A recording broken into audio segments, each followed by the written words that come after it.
नींद आ रही है। चलो थोड़ी देर और बढ़ा देते हैं। वैसे तो हम समझते हैं कि यहाँ के वक्त लोग सुबह बैठे रहेंगे, ऐसे ही नींद नहीं आएगी। इतने कथा सुनने के लालायित रहते हैं हमेशा। तो देखा गया है आज भोजन करने के लिए राजा हरिश्चंद्र बैठे थे और उनकी आदत थी जब भी वो भोजन करते थे तो एक आवाज लगाते थे कि यदि कोई भूखा है तो आकर मेरे भोजन को ग्रहण कर सकता है। अब जैसे ही आवाज लगाई तो विश्वामित्र आ गए भिखारी का रूप धारण करके और बोले है बेटा मुझे भूख लगी, बहुत तेज से भोजन मिलेगा? राजा हरिश्चंद्र बोले अवश्य मिलेगा। ये जो एक थाल में भोजन है इसमें से आधा आप कर लो और आधा मैं कर लूं। विश्वामित्र कहने लगे नहीं, मैं ऐसा कभी नहीं कर सकता हूँ, क्योंकि लिखा है कि भूखे भले झरूखे नागा,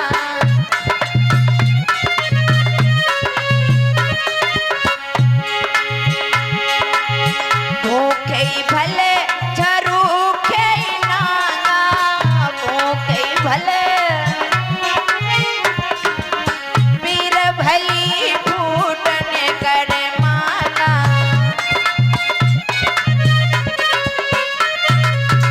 भूखे भले झरूखे नांगा, मैं भूखा रह लूंगा लेकिन आधा पेट भोजन नहीं करूंगा। और कभी ऐसा करना भी नहीं, कोई भी द्वारे पर आ जाए तो उसे भरपेट भोजन कराना, ठीक, आधा पेट भोजन नहीं कराना, क्योंकि ऐसा करने से सारे परिवार को दुख पहुंचता है, कष्ट पहुंचता है और बहुत बड़ा श्राप भी लग सकता है। किसी को भूखा मत भेजना, अगर कराना नहीं चाहते तो कतई मत कराना, आधा पेट भोजन नहीं कराना।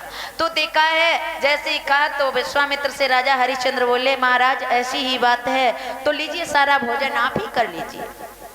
आज मेहतर के घर का जब तक राजा हरिश्चंद्र रहे एक निवाला नहीं तोड़ा है। किसी ना किसी बहाने से विश्वामित्र आते थे और ले जाते थे। तो देखा बहुत दिन बीत गए, हालत खराब हो चली है, बड़े कमजोर हो गए हैं। एक दिन की बात है कि घड़ा उठाया और उठा करके गंगा तट पर पहुंचे राजा हरिश्चंद्र। पानी का घड़ा भर लिया और भर करके उठाने लगे तो कमजोरी के कारण से वो घड़ा नहीं उठ रहा है। इधर उधर देखने लगे तो कोई नहीं दिखा। अंत में उसी घाट पर रानी तारा आई थी पानी भरने को। नजर पड़ी रानी तारा पर तो राजा हरिश्चंद्र बोले ओ महारानी मेरी मदद कर दो।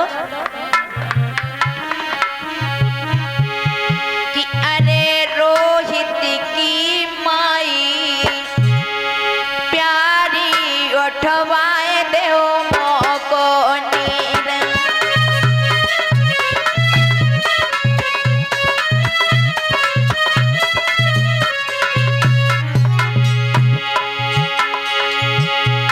नार मेरो दुर्बल भाव शरीर,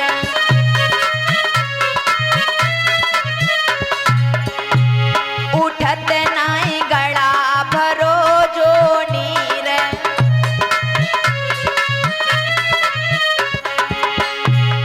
आईने के हाथ लगाई दे, आईने के हाथ लगाई दे, प्यारी उठवाई दे मोको नीर।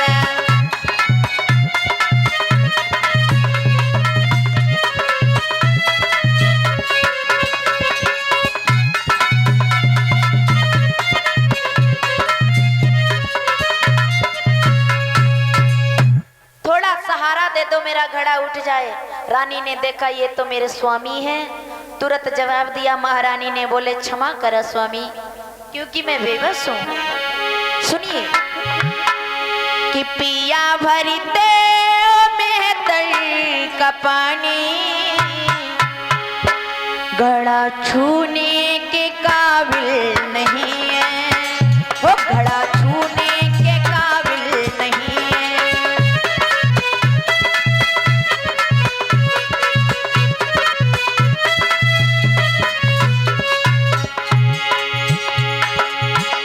पिया भरते हो मेहतर का पानी,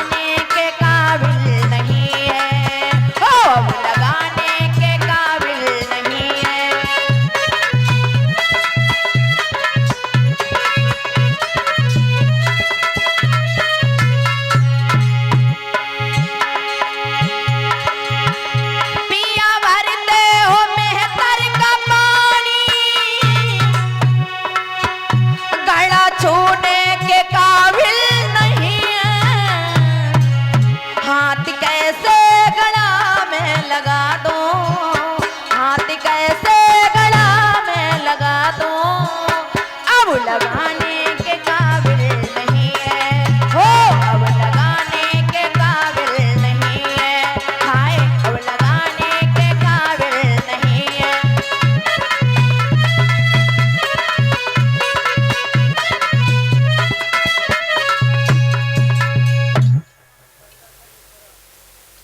और हमारे आदरणीय गंगाधर भैया मिश्रा जी की तरफ से 101 मुद्रा भेंट में दे रहे हैं। बहुत बहुत धन्यवाद हमारे भैया को। तो देखा रानी तारा ने बताया, पिया तुम एक मेहतर के घर में पानी भरते हो और मैं एक ब्राह्मण के घर में कार्य करती हूँ, तो अगर मैं तुम्हारा घड़ा स्पर्श करूंगी तो मेरा धर्म नष्ट हो जाएगा। ऐसा करो, एक उपाय कीजिए, इस घड़े को पानी पर तैरा लो और आप भी पानी के अंदर चले जाओ। जब पानी कंधों तक आ जाए तब ये घड़ा उठा लेना, उठ जाएगा। राजा हरिश्चंद्र ने वैसे ही किया, पानी के अंदर गए, घड़ा तैरा लिया, घड़ा तो उठा लिया और जैसे पानी के बाहर आए पैर डगमगा रहे हैं, कमजोर हालत है बेचारों की। धीरे धीरे मेहतर के द्वारे तक पहुंचे, नीचे नहीं दिखा, ठेस लग जाती है और ठेस के लगते ही वो घड़ा सर से गिरा और टूट जाता है। जैसे घड़ा टूटने की आवाज सुनी है, मेहतर बाहर आया, बोले क्यों ये घड़ा क्यों तोड़ा है? महाराज कहने लगे, मालिक गलती हो गई, ये अचानक गिर गया। बोले अचानक कैसे काम करते हो?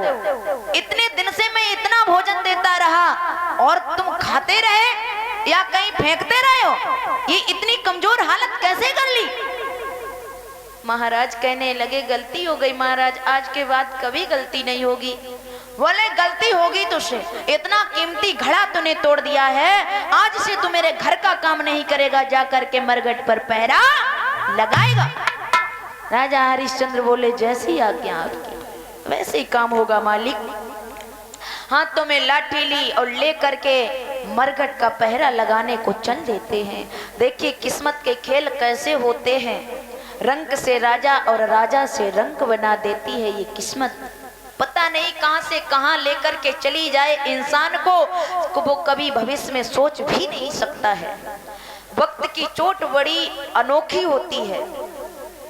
तो देखा गया, आज मेहतर के कहने पर मरघट का पहरा लगा रहे और इधर रानी तारा का क्या हाल है, उस ब्राह्मण के घर में कार्य करती है, भोजन बनाती है। एक दिन रोहितास से कहा, राजा के लड़के रोहितास से कहा, बोले ऐसा करो बेटा, मेरी पूजा के लिए फूल ले आओ, पूजा करूंगा। ब्राह्मण बोले।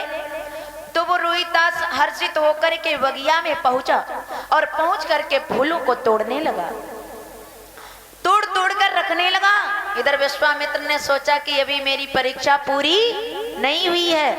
एक काले सर्प का रूप बनाया और बना करके झाड़ी में बैठ गए। जैसे ही रोहितास ने हाथ बढ़ाया फूल तोड़ने को, तो झपट कर फन मार कर उस पुत्र को डस लिया। जैसे ही हाथ में डसा तो वो बेचारा पुत्र गिर गया जमीन पर। आज माँ माँ चिल्लाने लगता है। विश्वामित्र ने देखा कि ये बताया तो जाए, रानी तारा कैसे जानेगी कि उसके पुत्र को सर्प ने डसा है। जाकर काशी में भिक्षा मांगने लगे। तारा के द्वारे गए, बोले माता भिक्षा हम देही। तारा रानी भिक्षा लेकर के आई। जैसे ही विश्वामित्र ने देखा तारा के स्वरूप को, तो भिक्षा नहीं ली, एकदम पीछे को हट जाते हैं। तारा बोली, महाराज क्या हमसे कुछ गलती हो गई है या कोई कमी रह गई भिक्षा में? बोले नहीं बिटिया, कोई कमी नहीं है। अरे मैं तो अभी आ रहा था, रास्ते में ये जो बाग पड़ता है उसी से होकर निकल रहा हूँ, तो तुझे देखकर एक बात याद आ गई, क्योंकि उस बगिया में किसी का लड़का पड़ा है, किसी के पुत्र को सर्प ने डस लिया है। मुझे तो तुझे देख करके ख्याल आता कि कहीं तेरा ही तो पुत्र नहीं है, बिल्कुल तेरी ही सूरत जैसा लगता है। रानी तारा एकदम घबरा गई, बोले अभी अभी तो मेरा ही बेटा गया था। हमारे सूरजपाल चाचा जी की तरफ से, ये दूसरे कोई भैया तो नहीं है, हाँ? वही है? अच्छा अच्छा, मैंने सोचा कि और कोई होंगे। ये हमारे आदरणीय सूरपाल चाचा जी की तरफ से 101 मुद्रा ये हमें भेंट में दे रहे हैं। हमारे सूरपाल चाचा जी दिन रात बड़े जिस तरीके से सूर्य प्रकाश करता है उसी तरीके से हमारे चाचा जी भी प्रकाशित हों और इनकी जो आगे पीढ़ी है वो भी प्रकाशित हो, उन्नति करे, बच्चे औलाद संपन्न रहें, धन लक्ष्मी से सदैव परिपूर्ण रहें। बहुत बहुत धन्यवाद। तो देखा जाता है रानी तारा व्याकुल हो जाती, विकल हो जाती है और ब्राह्मण से जाकर कहती है, ब्राह्मण देव मेरे पुत्र को सर्प ने डस लिया है, मुझे जाने दो ना। तो ब्राह्मण कहने लगे, बिटिया मुझे तो भूख लगी है, पहले भोजन बना दे, मुझे खिला दे, इसके बाद में चली जाना। बेचारी ने जल्दी जाकर के जैसे तैसे भोजन बनाया और बना करके ब्राह्मण को खिलाया। खिला करके तब तक बहुत देर हो चुकी थी। आज रानी तारा विलकती हुई, गिरती पछाड़े खाती हुई बगिया में जाकर के पहुंची। अपने पुत्र को देखा तो हृदय धक धक धड़क रहा है मैया का। बार बार कहती मेरे लाल आंखें खोलो। और लखीमपुर से राम सिंह भैया जी की तरफ से 101 मुद्रा भेंट में अर्पण हो रहे हैं। हमारे भैया को बहुत बहुत धन्यवाद। तो देखा गया माँ व्याकुल है, पुत्र को बुला रही बेटा को, लेकिन वो बोल नहीं रहा है। अचानक मैया गस खा करके गिर गई। पुत्र का दुख ये झेल नहीं सकी, माँ गिर जाती बेहोश होकर के। तब तक रोहितास को जहां तहाँ होश आता है और वो अपनी माँ को पास में देखता है तो आंखों से आंसू बहा कर कहता, मैया तुम आ गई हो माँ, एक बार मुझे बेटा कह के बोल दो मैया, मुझे सर्प ने डस लिया है। आज क्या कहता है बेटा कि गोदी में ले ले मैया, उड़ा दे अपनो चीर, मोए खायो काले विषयरी ने मेरो पाटो जाए शरीर।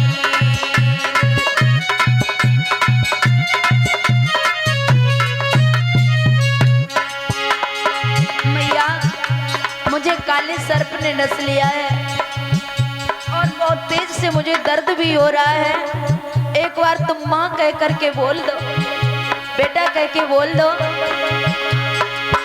गोदी में ले ले मैया, उड़ा दे अपनो चीर, मोए खायो काले विषयर ने मेरो फाटो जाए शरीर।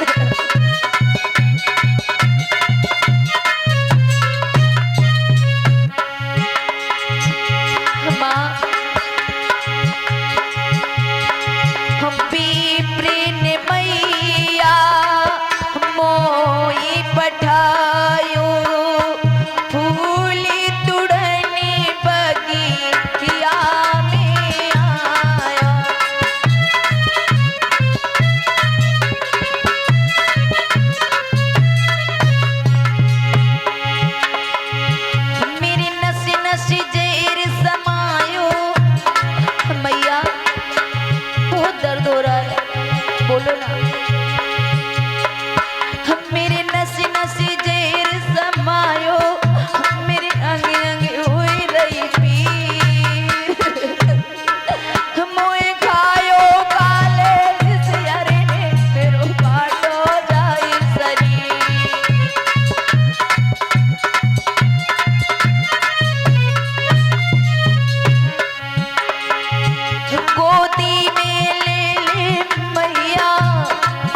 बहुत दर्द होता है।